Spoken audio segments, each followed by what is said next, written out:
रमलं पाहिजे, विवरलं पाहिजे, वावरलं पाहिजे.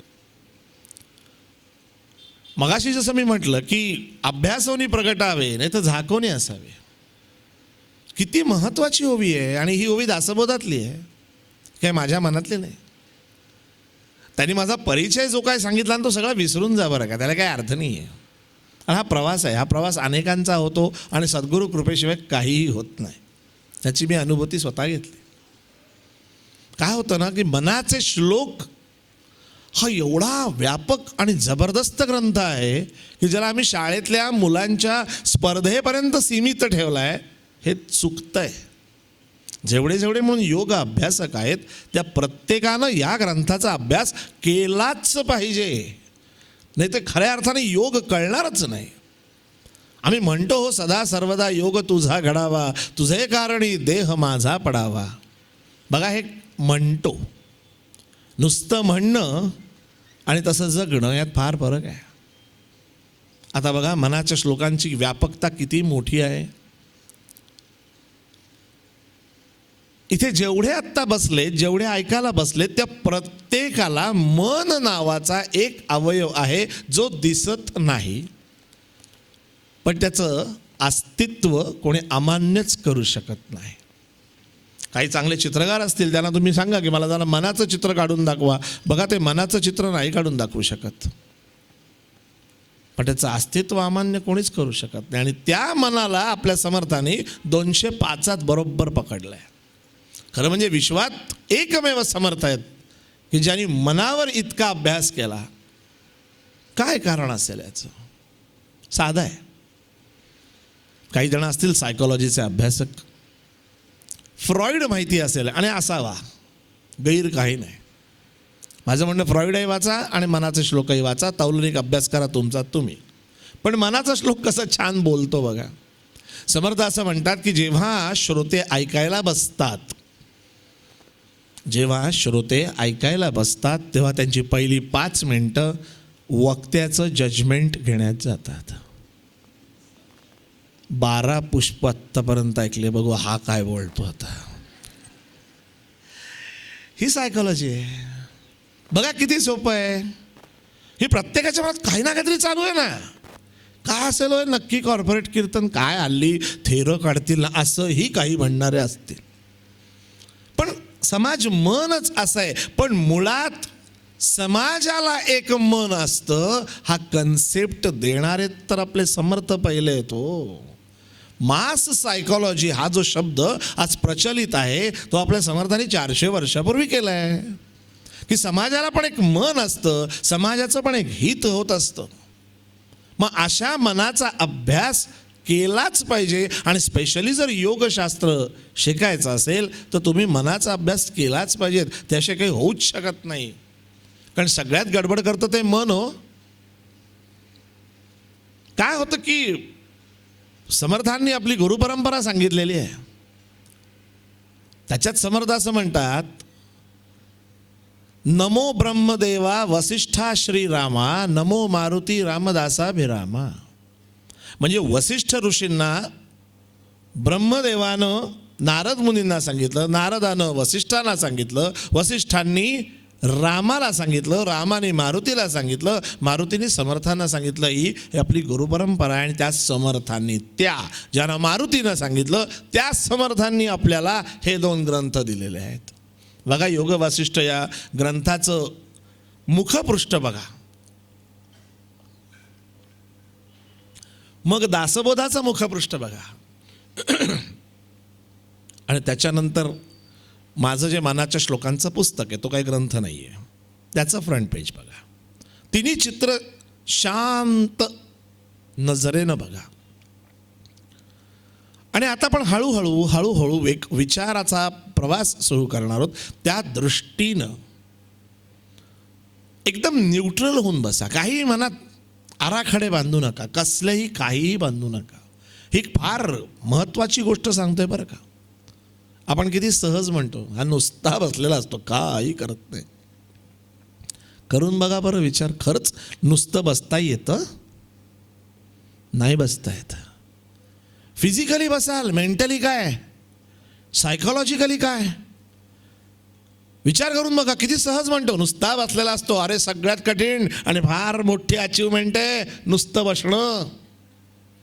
हे वाक्य काही नाही सोयीने घेऊ नका. हे तर घरात एकमेकांच्या तोंडावर मारायला. परवाच बुवांनी सांगितलं ही एक अचिव्हमेंट आहे, मी घेतली, असं नाही. आमचे एक दोस्त होते हो, ते असेच घरात बसलेले. चांगला सेन्स ऑफ ह्युमर होता त्यांचा मोठा मुलगा 12वीला नापास झाला आणि तो झोपाळ्यावर मस्त पाय लांब करून झोळत होता.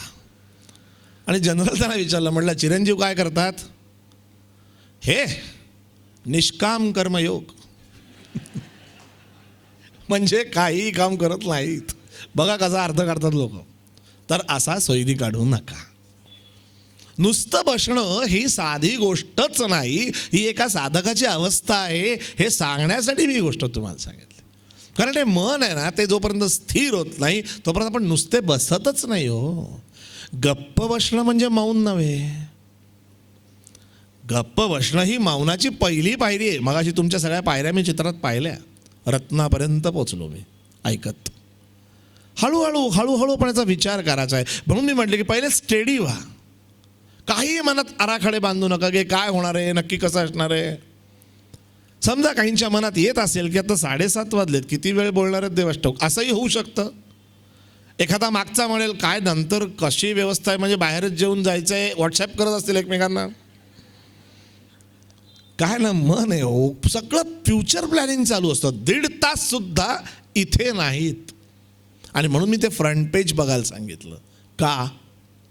त्यात बघा योग वासिष्ठमध्ये समोर वसिष्ठ ऋषी आहेत, त्याच्या खाली प्रभू रामचंद्र बसलेत. इकडे आपले समर्थ आहेत आणि पुढे कल्याण स्वामी बसलेत. आणि तिसऱ्या याच्यामध्ये साक्षात श्रीराम समर्थ श्रीराम आहेत. श्रोता वक्ता श्रीराम समर्थ.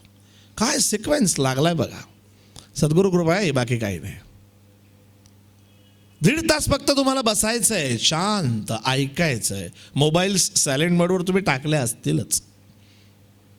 जमत नसेल कसं करायचं बाजूच्यांना विचारा, होऊ शकतं.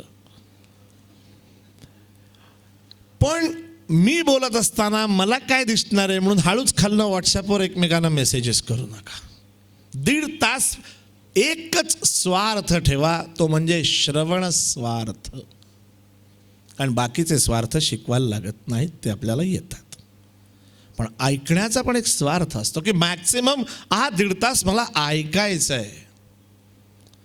आणि म्हणून ती फ्रंट पेजेस का सांगितली, मुखपृष्ठ का बघायला सांगितली. त्याच्यामध्ये वसिष्ठ ऋषी रामाला ज्ञान द्यायला सुरुवात करतायत. इकडे आपले समर्थ कल्याण स्वामींना ज्ञान द्यायला सुरुवात करतायत. म्हणजे आता आपली भूमिका या चित्रात जशी रामाची आहे, या चित्रात जशी कल्याणाची आहे, तशी आपली ऐकण्याची भूमिका असली पाहिजे. मी जो इथे बसलो आहे तो काही त्या अवस्थेचा माणूस नाही, परंतु याला व्यासपीठ म्हणतात. प्रत्येक गोष्टीला एक शब्द आहे. याला व्यासपीठ का म्हणतात? जिथून विस्ताराने गोष्ट सांगितली जाते त्याला व्यासपीठ म्हणतात. बघा हे शब्द आहेत. म्हणून मी श्रवण स्वार्थ म्हटलं की डोक्यात हा स्वार्थ ठेवा की मला फक्त ऐकायचं आहे. आवडलेलं कागद पेन आणला असेल, वही पेन, तर लिहून घ्या. कारण 1.5 तास जेव्हा संपतो तेव्हा 1.5व्या तासाला पहिल्या 5 मिनिटात काय सांगितलंय हे काही वेळा लक्षात नाही राहत. राहिलं तर आनंद आहे. लक्षात त्यांच्याच राहतं जे अतिशय कॉन्सन्ट्रेशननं ऐकतात. आणि म्हणून मी परत परत विनंती करतोय की स्टेडी होऊन ऐका. कारण जो मी विषय मांडणार आहे तो समर्थाने दासबोधात लिहिला आहे. पण मगाशी माझा परिचय जेव्हा यांनी वाचून दाखवला त्यात ते असं म्हणाले बघा की मी योग वासिष्ठ या ग्रंथाचा अभ्यास करतोय. आणि त्याचबरोबर एक वाक्य त्यांनी सांगितलं की वयाच्या 14व्या वर्षी समर्थांनी त्यांच्या वयाच्या 14व्या वर्षी वाल्मिकी रामायण स्वहस्ते जसंच्या तसं लिहिलं. त्याही बाळांचा मी अभ्यास करतोय माझ्या परीने. आणि त्याच्यात मला जे सापडलं ते थोडंफार तुमच्यासमोर मांडण्याचा प्रयत्न करणार आहे. की योग वासिष्ठ या ग्रंथाची निर्मिती कशी झाली आणि मग दासबोध आणि मनाचे श्लोक, तौलनिक अभ्यास. कारण तुम्ही सगळे छान अभ्यासक आहात. योग वासिष्ठ या ग्रंथामध्ये जो काही योगशास्त्राचा विचार वसिष्ठ ऋषींनी मांडला आहे त्याच्यावरचं चिंतन आपण बघूच, पण त्या अगोदर त्या ग्रंथाच्या रचनेची पार्श्वभूमी काय ती फार महत्त्वाची आहे, जी आपली सगळ्यांची आहे बरं का, सगळ्यांची. आणि म्हणून मी परत परत विनंती करतो की फक्त ऐका, जेवढं म्हणून कॉन्सन्ट्रेट करता येईल तेवढं ऐका, तो स्वार्थ आहे. झालं शेवटची स्लाईडला. देहात्मनिरूपण नाम दशक 6वा दासबोधातला. घरी दासबोध गेल्यावर जरूर काढा आणि वाचा. हे फक्त जस्ट ग्लिम्सेस म्हणून या ओव्या आहेत. रामायणामध्ये ज्या वेळेला प्रभू रामचंद्र तीर्थाटन करून आल्यानंतर त्यांना नैराश्य आलं होतं. समाजाची परिस्थिती बघून नैराश्य आले. मी आजही तुम्हाला सांगतो, एक खरंच उदाहरण म्हणून, एखाद्या वृद्धाश्रमाला कधीतरी भेट देऊन या. तुमच्या लक्षात येईल, एक ती संध्याकाळ भयानक जाते आपली, विषण्ण होतो आपण. तिथल्या वृद्धांची हतबलता, माझं कोणी करायला नाही, मला कोणी विचारत नाही, हे पाहून आल्यानंतर जे एक मनात काहूर माजतं, विषण्णता येते की काय रे, काय आयुष्य आहे.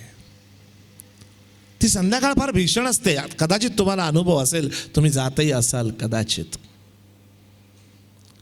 वृद्धाश्रम एक उदाहरण दिलं. अशी मतिमंदांच्या शाळा असतात, गतिमंदांच्या शाळा असतात, रस्त्यावर फेकलेल्या मुलांच्या शाळा असतात, अनाथ आश्रम असतात. आपण काय करतो, आपण दिवाळी फराळ नेऊन दे, कुठल्या तरी मुलाचा वाढदिवस तिथे साजरा कर, हे आपापल्यापर्यंत करतो. पण हे पुरेसं नसतं, हे आपल्यालाही माहिती असतं. आतला विषय त्याच्या नंतर सुरू होतोय. आणि म्हणून मी परत सांगतो की सावध चित्तानं ऐका. किती सिच्युएशन आणा, आणि आता रामचंद्राची सिच्युएशन आणा, सेम साधारण. की तो वृद्धाश्रम तुम्ही पाहून आलायत, तिथल्या वृद्धांची अवस्था पाहून आलायत, त्यांचे 2 शब्द ऐकून आलायत, आणि घरी